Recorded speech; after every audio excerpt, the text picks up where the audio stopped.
الحمد للہ رب العالمین والصلاة والسلام علی سید المرسلین اما بعد فاعوذ باللہ من الشیطان الرجیم بسم اللہ الرحمن الرحیم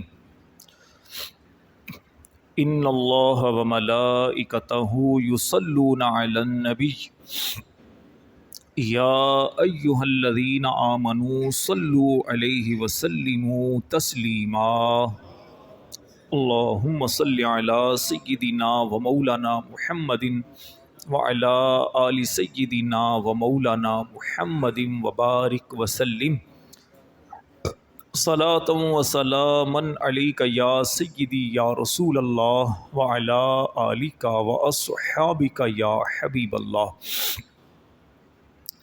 اللہ رب العزت سورۃ الحجرات آیت نمبر 10 میں ایمان والوں کی آپس میں محبت کے بارے میں ارشاد فرماتا ہے، انما المؤمنون اخوہ، فرمایا صرف مسلمان آپس میں بھائی ہیں۔ فاصلحوا بین اخویکم، تو اپنے دو بھائیوں میں صلح کروا دو۔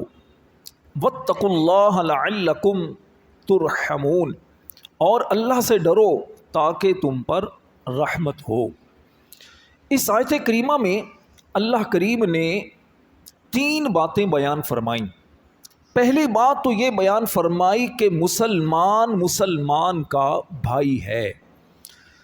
ایک تو ہمارا رشتہ ہوتا ہے اخوت کا رشتہ، وہ ہے رشتہ داری کے اعتبار سے، یعنی ماں باپ دونوں کے ایک ہیں تو یہ بہن بھائی ہیں، یا باپ دونوں کا ایک ہے یا ماں دونوں کی ایک ہے، تو یوں رشتہ داری کے اعتبار سے ہم بہن بھائی ہوتے ہیں۔ اور ایک رشتہ ہے اخوت اسلامی کا۔ دنیا کے اندر جتنے بھی لوگ اسلام کے دامن میں آئے وہ ہمارے دینی بہن بھائی ہیں۔ اب اسلام نے جو رشتہ اخوت کا قائم کیا ہے، یہ رشتہ ایسا نہیں کہ اس رشتے کی وجہ سے کوئی وراثت میں حقدار بنے۔ یہ رشتہ وراثت کا نہیں، یہ رشتہ جو ہے یہ اسلام کا رشتہ ہے۔ اور مسلمانوں کی آپس میں محبت، مسلمانوں کا آپس میں تعلق، آپس کا ریلیشن اور آپس کی اخوت اور بھائی چارگی کیسی ہونی چاہیے، سید عالم نور مجسم صلی اللہ علیہ وآلہ وسلم نے اس معاملے میں اپنی امت کی جو تربیت فرمائی وہ یہ ہے۔ حضرت نعمان بن بشیر رضی اللہ تعالی عنہ روایت کرتے ہیں، کریم آقا صلی اللہ علیہ وسلم نے فرمایا، مثل المؤمنین فی توادہم وتراحمہم وتعاطفہم مثل الجسد، فرمایا سارے مسلمان آپس کی محبت، رحم دلی اور الفت میں ایک جسم کی طرح ہیں۔ اذا اشتکا منہ عضو تداعی لہ سائر الجسد بالسہر والحمیہ، فرمایا کہ جب اس کی یعنی جسم کی ایک آنکھ میں تکلیف ہوگی تو سارے جسم میں تکلیف ہوگی، اور اگر اس کے سر میں درد ہو تو سارے جسم میں درد ہوگا۔ یہ ہے مسلمانوں کی محبت کی ایک مثال، کہ مسلمانوں کا تعلق یوں ہونا چاہیے کہ دنیا کے اندر جہاں بھی مسلمان تکلیف میں ہو، پریشانی میں ہو، مصیبت میں ہو، اس کا درد ہر جگہ مسلمان کو محسوس ہونا چاہیے۔ بحیثیت انسان بھی ہم کسی بھی جانور کو تکلیف میں دیکھیں، کسی انسان کو تکلیف میں دیکھیں تو ہمیں اس کا بھی احساس ہوتا ہے، اس کی بھی تکلیف دل میں ہوتی ہے۔ لیکن جو سخت دل ہو، جس کے دل کے اندر محبت، رحم بالکل ختم ہو چکا ہو، تو ایسا بندہ تو انسان کہلانے کے بھی لائق نہیں ہے۔ مسلمان دنیا بھر کے اندر اپنی ایک پہچان رکھتے ہیں، وہ پہچان کچھ چیزوں سے ظاہر ہوتی ہے، کچھ نشانیاں ہیں۔ سب سے پہلی نشانی مسلمانوں کی وہ یہ ہے کہ اللہ رسول سے محبت سب سے زیادہ کرتے ہیں۔ نبی کریم علیہ الصلوۃ والسلام سے محبت، نبی پاک علیہ السلام پر ایمان، یہ ہر مسلمان کے ایمان کا حصہ ہے۔ پھر نبی پاک علیہ السلام سے تعلق رکھنے والی، نسبت رکھنے والی جتنی بھی چیزیں ہیں ان سے بھی محبت ہر مسلمان دل کے اندر رکھتا ہے۔ اور اس کے ساتھ ساتھ مسلمان کا بھائی ہے، یہ قرآنی فیصلہ، اور ہمارے نبی کریم علیہ الصلوۃ والسلام نے یہ رشتہ اور اخوت جو ہمارے اندر قائم کیا، یہ خود نہیں بلکہ رب تعالیٰ کے حکم سے کیا ہے۔ یہی وجہ ہے کہ ایک مسلمان جب تکلیف میں ہوتا ہے تو اس کا درد دوسرا مسلمان بھی محسوس کرتا ہے۔ موجودہ حالات ہمارے سامنے ہیں، موجودہ حالات میں مختلف قسم کی باتیں کی جاتی ہیں۔ لوگ یہ کہتے سنائی دیتے ہیں کہ جناب اب دعا کا وقت نہیں، عملی اقدامات کا وقت ہے۔ مسلمانوں کو ایک پلیٹ فارم پر جمع ہو کر، مسلمانوں کو آگے بڑھ کر جو ظالم ہیں ان کے خلاف علم بغاوت بلند کرنا چاہیے، اور مسلمان سارے عوام و خواص مل کر نیست و نابود کر دیں، یوں کر دیں، وہ کر دیں۔ ٹھیک ہے، اس کی بھی اپنی جگہ اہمیت ہے، اس کی بھی اپنی جگہ اہمیت ہے، لیکن جو کام ہم نہیں کر سکتے، جو کام نہیں کر سکتے تو صرف باتوں سے وہ کام نہیں ہوتے۔ کچھ کام وہ ہوتے ہیں جو عملی طور پر کیے جاتے ہیں، اور کچھ کام وہ ہوتے ہیں جو نہیں کیے جا سکتے، کسی بھی وجہ سے کوئی بھی مجبوری ہو سکتی ہے، تو اس کے لیے پھر کیا ہوتا ہے، پھر ہمیں اللہ کی بارگاہ میں دعا کے لیے ہاتھ اٹھانا ہوتے ہیں، اللہ کی بارگاہ میں سر کو جھکانا ہوتا ہے، اپنی بے بسی، اپنی کمزوری، اپنی ناتوانی، اپنے عجز کو رب کی بارگاہ میں پیش کر کے فریاد کرنا ہوتی ہے، اللہ کی بارگاہ میں دعائیں کرنا ہوتی ہیں کہ مالک لم یزل ہمارے ان مظلوم مسلمانوں کی حفاظت فرما۔ دیکھیے، ایک ہوتا ہے سبب، ایک ہوتا ہے مسبب۔ مسبب اسباب بنانے والا، عملی اقدامات کیا ہیں؟ یہ ہیں اسباب۔ آپ کے پاس سارے وسائل ہیں، لیکن یقین نہیں کہ اس سے آپ کو فتح بھی ملے گی، کیونکہ اسباب ہیں۔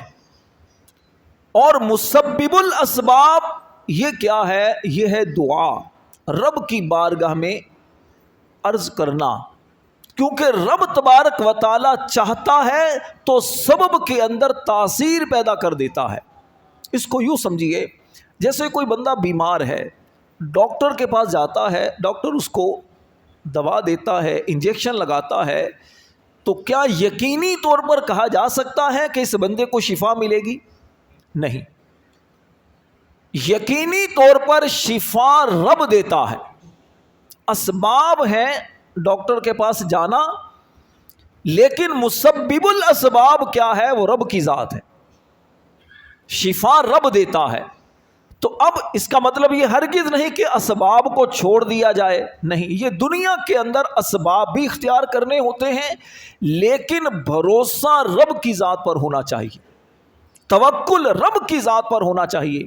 رسول کریم صلی اللہ علیہ وسلم کی عادت کریمہ یہ تھی کہ آپ دعا کو پہلے اختیار کرتے، اس کے بعد اسباب کی طرف جایا کرتے تھے۔ ہمارا ایمان اتنا کمزور ہو چکا ہے، ہم اسباب کو ہی مسبب سمجھنا شروع ہو گئے۔ مسبب الاسباب رب کی طرف ہماری توجہ نہیں رہی۔ اگر ہم اللہ کی بارگاہ میں توجہ کرنا شروع کر دیں تو یقین جانیے بہت سارے کام ممکن ہیں۔ اب یہ والی بات کہ عملی اقدامات کیا اختیار نہیں کرنے چاہیے؟ بالکل کرنے چاہیے۔ عملی اقدامات کرنا ہر ایک کی ذمہ داری نہیں ہوتی۔ دیکھیے، کچھ چیزیں ہوتی ہیں شرعی طور پر، شریعت اسلامیہ کی روح سے جو سمجھنے کی بات ہے وہ یہ ہوتی ہے کہ کسی بندے کی، ہر بندے کی ذمہ داریاں الگ الگ ہوتی ہیں. عوام کی ذمہ داریاں کچھ اور ہیں، حکمرانوں کی ذمہ داریاں کچھ اور ہیں. عوام کی ذمہ داریاں ہوتی ہیں اسباب کو اختیار کرنا اور اس کے ساتھ ساتھ مسبب الاسباب کی طرف توجہ رکھنا. حکمرانوں کی ذمہ داریاں ہوتی ہیں عملی اقدامات کرنا. اگر عملی اقدامات اب وہ نہیں کرتے تو اللہ کی بارگاہ میں مجرم وہ ہیں، اللہ کی بارگاہ میں جواب دہ وہ ہیں. ان کے کندھوں پر مظلوموں کی فریاد اور مظلوموں کا سارا بوجھ ان کے کندھوں پر ہے. اللہ کی بارگاہ میں پکڑ بھی ان لوگوں کی ہوگی. اور یہ تاریخ گواہ ہے، جس نے مظلوموں کی مدد نہیں کی، طاقت اور اختیار ہونے کے باوجود جس نے مظلوم کی مدد نہیں کی، ایک وقت آتا ہے کہ وہ خود مظلوم بن جاتا ہے، پھر دنیا اس کی مدد نہیں کرتی، وہ خود غلامی کی زندگی گزارتا ہے، اس کی اپنی کوئی عزت نہیں رہتی.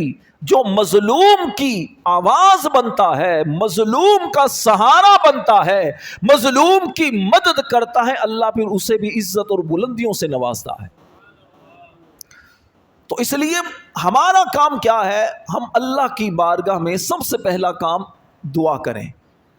نمازوں میں بھی دعا کریں، تنہائی کے اندر بھی اپنے مظلوم مسلمان بہن بھائیوں کے لیے اللہ کی بارگاہ میں دعا کریں. اللہ ان کے مدد کرے، ان کے مددگار پیدا کرے. اب دیکھیے، جب خانہ کعبہ پر حملہ ہونے لگا، نبی پاک علیہ الصلوۃ والسلام کی ولادت سے 55 دن پہلے، اس وقت مکہ کے جو بڑے اور خانہ کعبہ کے متولی وہ نبی کریم علیہ السلام کے دادا حضرت عبد المطلب تھے. سامنے ابرہہ کا لشکر، ابرہہ بہت بڑا بادشاہ، ہاتھیوں کا لشکر لے کر آیا، لیکن حضرت عبد المطلب نے دیکھا کہ میں اس کا مقابلہ نہیں کر سکتا. جو تھوڑے سے لوگ ہیں مکہ کے، یہ اس کا مقابلہ نہیں کر سکتے. تو پھر انہوں نے کیا کیا؟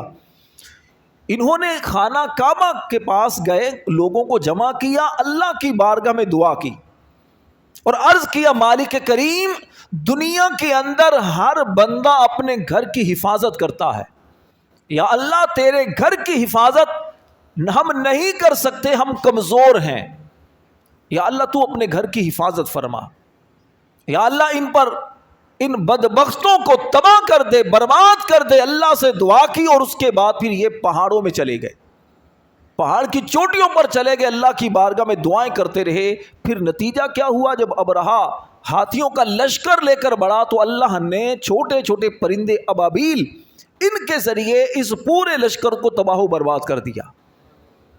تو آج میں اور آپ کمزور ہیں، ہم اگر نہیں جا سکتے، کسی بھی طرح اپنے مظلوم مسلمان بہن بھائیوں کی مدد نہیں کر سکتے، تو اللہ کی بارگاہ میں دعا تو ہم کر سکتے ہیں. ہمارے دلوں کے اندر تکلیف تو محسوس ہونی چاہیے، ہمارے دلوں کے اندر ہمارے ان مسلمان بہن بھائیوں کی تکلیف کا احساس تو ہونا چاہیے. وہ کس پریشانی کے عالم میں زندگی گزار رہے ہیں. کافروں کے ظلم و ستم کی وجہ سے کوئی عورتیں بیوہ ہو رہی ہیں، کوئی بچے یتیم ہو رہے ہیں، کوئی معذور ہو رہے ہیں، کتنے ہزاروں مسلمان جو شہید ہو رہے ہیں. ہم یہاں ان کا درد تو محسوس کر سکتے ہیں، لیکن بدقسمتی سے اب اس قوم کا عالم یہ ہو چکا ہے، بے حسی انتہا کو پہنچ چکی ہے. ادھر مسلمان شہید ہو رہے ہیں، مسلمانوں کے گھروں کو نیست و نابود کیا جا رہا ہے، اور ادھر یہ قوم ایسی ہے کہ جو ورلڈ کپ کے مزے لے رہی ہے. اس کو اسی چیز کی ٹینشن ہے کہ فلاں میچ جیت گیا، فلاں میچ ہار گیا. یہ اتنی بے حسی جس قوم کے اندر پیدا ہو چکی ہو، تو پھر اس قوم پر آنے والے عذابات کو کوئی نہیں روک سکتا. اگر آج آپ کسی کا دکھ درد محسوس نہیں کر رہے تو یاد رکھیے، وقت بدلتا ہے، وقت بدلتا ہے، اور ایسا نہ ہو کہ کل ہمارے ساتھ ایسا ہو جائے اور پھر ہم بھی گڑ گڑائیں، ہم بھی کسی کے سامنے آہوزاری کریں اور کوئی ہماری بات کو نہ سنے. لوگ یہ سمجھتے شاید تھوڑا سا اسٹیٹس لگا لیا، کوئی ادھر ادھر پوسٹیں کر دی، چلیں جی کام ختم ہو گیا. ایسا نہیں. ہم اللہ کی بارگاہ میں دعا تو کر سکتے ہیں. نبی کریم علیہ الصلوۃ والسلام دعا کیا کرتے تھے, اللہ کی بارگاہ میں کثرت کے ساتھ دعا کیا کرتے تھے, اور آج بھی آقا کریم علیہ السلام اپنی امت کے لیے اپنے روضہ انور میں دعائیں کر رہے ہیں. دعاؤں کے اندر بڑی طاقت ہے, بڑی طاقت ہے, لیکن یقیناً یہ طاقت کا اندازہ اسے ہوتا ہے جو اللہ کی بارگاہ میں دعائیں کرتا ہے. جو اللہ کی بارگاہ میں بار بار دعائیں کرتا ہے تو اللہ تبارک و تعالی پر اس کا یقین اتنا ہی پختہ ہوتا چلا جاتا ہے. آج جو لوگ کہتے ہیں ہماری دعائیں تو قبول نہیں ہوتی, اس کی سب سے بڑی وجہ یہ ہوتی ہے کہ آپ اللہ سے قبولیت کا یقین رکھ کر دعا نہیں مانگتے. جس دن آپ یقین کر کے دعا مانگنا شروع ہو گئے, میں اللہ سے دعا کروں گا, میری دعا ضرور قبول ہوگی, تو انشاءاللہ قبولیت دیکھیے گا آپ کے دروازے پر دستک دینا شروع ہو جائے گی. میں بار بار یہی عرض کرتا ہوں آپ بھائیوں سے, اللہ پر بھروسہ کرنا سیکھیے, اللہ سے مانگنا سیکھیے. مانگا کس طرح جاتا ہے, دعاؤں کی طاقت دیکھیے. حضرت جابر بن عبداللہ رضی اللہ تعالی عنہ روایت کرتے ہیں, رسول کریم صلی اللہ علیہ وسلم نے فرمایا, الا ادلکم علی من ینجیکم من عدوکم ویدرکم ویدر لکم ارزاقکم تدعون اللہ فی لیلکم ونہارکم فإن الدعاء سلاح المؤمن. آقا کریم علیہ السلام نے فرمایا, کیا میں تمہیں ایسی چیز نہ بتاؤں جو تمہیں دشمن سے بچائے اور تمہارے رزق میں اضافہ کر دے؟ فرمایا, اللہ تعالیٰ سے رات اور دن دعائیں کیا کرو, کیونکہ دعا مومن کا ہتھیار ہے. ہم دعا کو ہتھیار بنانے کی بجائے ہم ظاہر نظر آنے والی چیزوں کو ہتھیار بنا کر دشمنوں سے مقابلہ کرنے کے لیے خود کو تیار کرتے ہیں. حالانکہ دعا جب مانگنا شروع کریں گے, اللہ کی بارگاہ میں روئیں گے, گڑ گڑائیں گے, تو انشاءاللہ اپنا بھی بھلا ہوگا, دوسروں کا بھی بھلا ہوگا. اللہ کی بارگاہ میں دعا مانگا کریں, اپنے مسلمان بہن بھائیوں کے لیے بھی دعا کیا کریں. حضرت عبداللہ ابن عمر رضی اللہ تعالی عنہ روایت کرتے ہیں, رسول کریم صلی اللہ علیہ وسلم نے فرمایا, ان الدعاء ينفع مما نزل ومما لم ينزل فعلیکم عباد اللہ بالدعاء. فرمایا, بے شک دعا جو آسمان سے مصیبتیں نازل ہو چکی اور جو نازل ہوں گی, فرمایا سب میں نفع مند ہے. اور فرمایا کہ تم پر دعا کرنا لازم ہے. اے اللہ کے بندو, دعا کا اہتمام کرو. دعا مصیبتوں سے بندے کو بچاتی ہے, پریشانیوں سے بچاتی ہے, مشکلات کو دور کرتی ہے, رزق میں اضافہ کرتی ہے. اللہ کے نبی زکریا علیہ السلام, عمر کافی زیادہ ہو چکی ہے, لیکن اللہ سے اس وقت بھی دعا کرتے ہیں, یا اللہ مجھے نیک اولاد دے, اے اللہ میرا وارث پیدا فرما. اللہ دعا قبول فرماتا ہے, اور ان کو 99 غالباً عمر تھی آپ کی, اس عمر میں بھی آپ کو اولاد دے دیتا ہے. آج بھی ایسا ہے, بڑی عمر کے کئی ایسے افراد ہیں, آپ نے جانتے ہوں گے آپ کئی ایسے افراد کو, میں نے بھی دیکھا ہے, 50 60 سال 70 سال عمر ہوتی ہے, اللہ پھر بھی اولاد دے دیتا ہے. اس کے خزانوں میں کیا کمی ہے؟ اولاد نہ ہونا یہ ہم اپنے اسباب کے اعتبار سے دیکھتے ہیں. کیا آپ نے ایسے لوگوں کو نہیں دیکھا جو کبھی بہت زیادہ غربت کی زندگی گزار رہے تھے اور آج کتنے غریبوں کا پیٹ بھر رہے ہیں؟ آپ نے ایسے افراد کو نہیں دیکھا جو معذور تھے لیکن آج کتنے معذوروں کا سہارا بن چکے ہیں؟ آپ نے ایسے لوگوں کو نہیں دیکھا جو کبھی بڑے بیمار تھے, ڈاکٹروں اس کی صحت سے نا امید ہو چکے تھے, لیکن آج کتنوں کے مسیحا بن کر لوگوں کو فائدہ پہنچا رہے ہیں؟ اللہ کا کام ہے, اللہ کا ایک نظام ہے. بندے کی عظمت اور سربلندی اس کے اندر ہے کہ بندہ رب تعالیٰ کے فیصلے پر, رب کی رضا پر راضی رہے, شکوہ نہ کرے. دعا کریں لیکن دعا کے اندر شکوہ نہ کریں. دعا الگ ہے, شکوہ الگ ہے. سمجھیے گا اس بات کو. آپ اپنے مسلمان بہن بھائیوں کے لیے دعا کریں, اپنے لیے دعا کریں, مصیبت سے نجات کی دعا کریں, تو یہ نہ کہا کریں کہ یہ کیوں ہو گیا, ایسا کیوں ہو گیا, ہم تو یہ ہیں, ہم تو وہ ہیں. یہ نہیں. یا اللہ کرم کر, ہم تیری کمزور بندے ہیں, ہم ناتواں ہیں, یا اللہ مجبور ہیں, کچھ کر نہیں سکتے, جذبہ بڑا ہے لیکن کچھ کر نہیں پا رہے, یا اللہ ہماری دعاؤں کو قبول کر۔ اس مصیبت کی گھڑی میں ہمارے مسلمان بہن بھائیوں کو ہمت دے، حوصلہ دے، ان کی مدد کر، ان کے مددگار پیدا کر۔ یا اللہ ہمارے حکمرانوں کو عقل سلیم دے، یا اللہ مسلمانوں کو کھویا ہوا وقار دے، یا اللہ اسلام کو عروج دے، یا اللہ مسلمانوں کو آپس کی محبت ان کے دلوں کے اندر پیدا کر دے، نفرتوں کو دور کر دے، ان کے دلوں سے پیسے کی، مال کی، عورت کی، شہرت کی محبت ختم ہو جائے۔ یا اللہ دلوں کے اندر عشق رسول پیدا ہو، تیری محبت پیدا ہو، مسلمانوں کی محبت دل کے اندر پیدا ہو، مسلمان ایک دوسرے کے دکھ درد کو سمجھنا شروع ہو جائیں۔ یہ اللہ سے دعا کریں، دعاؤں میں بڑی طاقت ہوتی ہے۔ اللہ تعالیٰ انشاءاللہ ایک وقت آئے گا یہ ہمارے مسلمان بہن بھائی بھی اچھی زندگی گزاریں گے۔ آزمائش ہوتی ہے، اور آزمائش سے جی چرانا یہ مردوں کا کام نہیں ہوتا۔ آزمائشوں میں ہمت اور حوصلے کے ساتھ حالات کا مقابلہ کرنا یہ مردانگی ہوتا ہے۔ واقعہ کربلا بھول گئے؟ نبی کریم علیہ السلام کو پہلے سے بتا دیا گیا تھا کہ آپ کا نواسہ یوں شہید کیا جائے گا، آپ کے بچے اسی طرح شہید کیے جائیں گے، لیکن کبھی بھی کریم آقا علیہ السلام نے یہ دعا نہیں کی یا اللہ یہ واقعی ختم ہو جائے۔ آقا کریم علیہ السلام اللہ کی بارگاہ میں دعا کرتے تو کیا تقدیر بدل نہیں سکتی تھی؟ جو دوسروں کی تقدیریں بدل دیں تو کیا اپنے نواسوں کی تقدیریں نہیں بدل سکتے تھے؟ یقیناً بدل سکتی تھی، لیکن کریم آقا صلی اللہ علیہ وسلم نے قیامت تک کے لوگوں کو، مسلمانوں کو ایک میسج دیا ہے کہ کبھی بھی اللہ کی طرف سے پریشانی آئے، مصیبت آئے تو گھبرانا نہیں، اللہ کی رضا پر راضی رہنا ہے۔ جیسے اللہ نعمتیں اتنی دے رہا ہے، بن مانگے اتنا رب نواز رہا ہے، اللہ کی نعمتوں کا اتنا شکر ادا نہیں کر پا رہے، تو اگر تھوڑی سی مصیبت آئے تو پھر شکوہ کس بات کا؟ وہاں بھی ہمیں صبر سے کام لینا چاہیے۔ انشاءاللہ صبر کریں گے اجر پائیں گے، شکوہ کریں گے تو ملا ہوا اجر بھی ضائع ہو جائے گا۔ اللہ مجھے اور آپ کو عمل کی توفیق دے۔ ہمارے اللہ فلسطینی مسلمان بہن بھائیوں کی اور دنیا بھر میں جتنے بھی مسلمان کافروں کے ظلم و ستم کا شکار ہیں، اللہ سب کی حفاظت فرمائے۔ آمین بجاہ النبی الامین صلی اللہ علیہ وسلم۔